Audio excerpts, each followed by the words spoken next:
Hello दोस्तों, कैसे हैं आप सभी। उम्मीद है आप लोग खैरियत से होंगे। दोस्तों, सबसे पहले आप लोग इस बहरूपिये की वीडियो देखिए, उसके बाद इस बारे में बात करते हैं। विदेशी क्रिश्चियन लोगों का, विदेशी भाषाओं का बाइबल हमारा इंडिया में क्या लेगा नहीं। हमारा क्या है? चारों वेद है, मनुस्मृति है, उपनिषद है। हम कोई भी क्रिश्चियनों का बाइबल को फॉलो नहीं करेंगे। Am I clear? बोलो ओम भूर्भुवः स्वः तत्सवितुर्वरेण्यं भर्गो देवस्य धीमहि धियो यो नः प्रचोदयात्। ओके, जय श्री राम, जय Shri Ram. Jesus Christ is not ours, Jesus Christ is not ours. हमारा कौन है? राम भगवान। Am I right? You should be. साला इधर बाबरी मस्जिद बन रहा है, उसके लिए कोई आवाज नहीं उठा रहा है ना? बाबरी मस्जिद बन रहा है, उसके लिए कोई आवाज नहीं उठा रहा है। हिंदुओं का धर्म परिवर्तन होना चाहिए, है ना? मौलाना Mahmood Madani is anti national, that bastard should be arrested. बोल सकते हो ना? हम धर्म परिवर्तन करवाएंगे। Why baby, why baby? हमारा जीसस क्राइस्ट। जवाब देना, जवाब दे भाई, जवाब दे। जवाब दे। सबके सामने पूछ रहा हूं इसको। मदर मैरी, जीसस क्राइस्ट को पैदा करने वाला मदर मैरी कैसे प्रेग्नेंट हुई थी बताओ?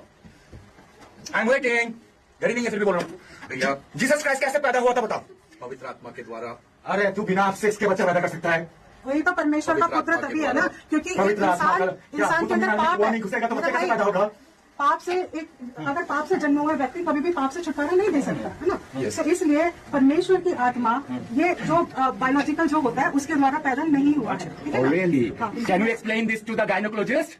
You baby? Are you educated? Are you educated, baby? Yes, I'm educated. Okay, you know the process of बच्चा पैदा करने का प्रोसीजर बताऊंगे। बच्चा पैदा करने का प्रोसीजर भाई बताऊंगे। मेरी सुन तो सही। मैं जैसे पैदा हुई हूँ, आप कैसे पैदा हुई बताओ? आपको कैसे? अरे मम्मी पापा के मिलने से पैदा हुए ना, साहब बताओ खुल के। अरे सांड और गाय मिलेगा तभी तो बच्चा पैदा होता है ना। दोस्तों, आप लोग इस वीडियो में जिस शख्स को देख रहे हैं उसका नाम है सत्यनिष्ठ आर्य।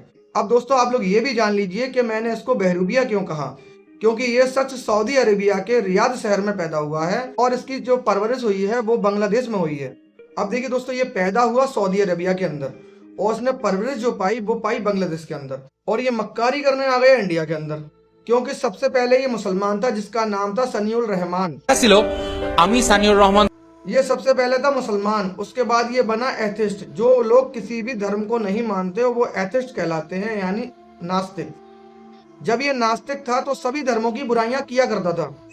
ये उस धर्म की भी बुराइयां किया करता था जिस धर्म में ये अभी है, यानी कि हिंदू धर्म की भी बुराइयां ये किया करता था। हमारा हिंदुइज्म में जितना भी भगवान है ना, किसी को भी धर्म नहीं आता, किसी को भी धर्म नहीं आता।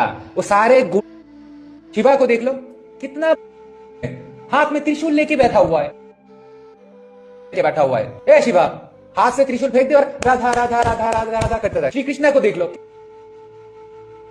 हाथ में सुदर्शन चक्र लेके बैठा हुआ है। हे कृष्णा, तुझे धर्म नहीं आता क्या?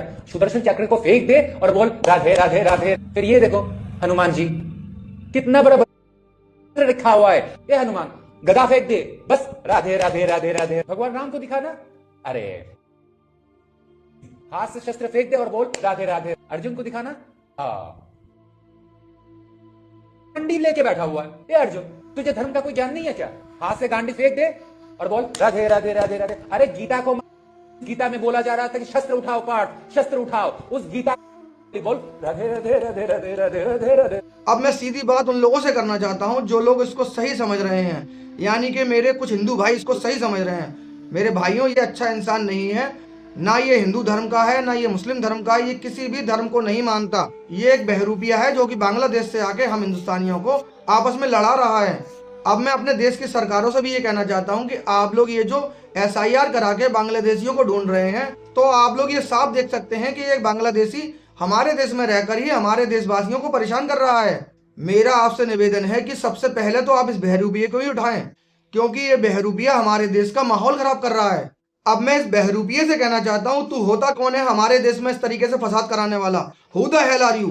अबे तू जिन लोगों को परेशान कर रहा है वो यहीं के नागरिक हैं। तेरी मजाल कैसे हो गई कि तू हमारे देश में रहकर हमारा खा के हमारे देश के लोगों को परेशान कर रहा है? ये मुल्क हमारा है और हम यहाँ पर पैदा हुए हैं, चाहे वो हिंदू हो, मुसलमान हो, बौद्धिस्ट हो, सिख हो, ईसाई हो, जैन हो, पारसी हो, हम सब एक हैं और हम सभी को अपने अपने रिलीजन को फॉलो करने का अधिकार हमारा संविधान देता है। तू होता कौन है हमें रोकने वाला? तू जिन राम जी का नारा लगाकर चर्च में लोगों को परेशान कर रहा है, लोग उनका नाम बड़ी मर्यादा के दायरे में लेते हैं।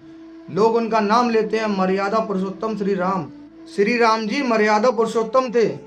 तू किस मर्यादा का पालन कर रहा है मुझे ये बता। ये तेरी कौन सी मर्यादा है जो तू यहाँ पर महिलाओं से अभद्र भाषा का प्रयोग कर रहा है, उनसे गलत अल्फाज बोल रहा है। तू अपनी गंदी जुबान से प्रभु श्री राम जी का नाम ले रहा है और तू इसी जुबान से एक महिला जो कि तेरी बहन के दाखिल है उसे बच्चे पैदा कैसे होते हैं ये सिखा रहा है। अबे झांकर से ये महिला अगर चाहती तो तेरे एक थप्पड़ मारती तो तू 10 कलमंडी खाता। अब मैं अपने हिंदू भाइयों से जो सच्चे सनातनी हैं उनसे एक बात करना चाहूँगा कि आप लोग चारों वेद उठा के देख लीजिए या पुराण उठा के देख लीजिए, कहीं पर भी ऐसी हिंसा का जिक्र नहीं आया है। आप लोग ऐसे बहरूपियों से बचें, ये किसी भी धर्म को नहीं मानते हैं, ये लोग आपस में लड़ाइयाँ कराना चाहते हैं और इनका मकसद सिर्फ यही है कि हम हिंदुस्तानी आपस में लड़ें। जिस तरीके से ये महिलाओं से गलत बोल रहा है, कहीं भी ऐसा जिक्र नहीं मिलेगा कि आप किसी महिला को इस तरीके से जलील करें। हिंदू धर्म तो महिलाओं की इज्जत करना सिखाता है, सम्मान सिखाता है। अगर किसी शख्स को ये लग रहा है कि जो ये बहरूपिया उस महिला से बात कर रहा था वो लहजा इसका बात करने का सही था, तो उस जगह पर अपने घर की किसी महिला को रखकर देख ले कि ये व्यक्ति सही था या फिर गलत। और हाँ दोस्तों, क्या आप लोगों ने ये नहीं देखा कि हमारे देश के प्रधानमंत्री श्री नरेंद्र मोदी जी मंदिरों में भी जाते हैं, चर्च में भी जाते हैं, मजारों पर भी जाते हैं। क्या आप लोगों को उनसे सीख नहीं लेना चाहिए? इसी के साथ दोस्तों मैं अपनी बात को खत्म करता हूं और उम्मीद करता हूं कि हम लोग आपसी भाईचारा बनाए रखेंगे। शुक्रिया दोस्तों।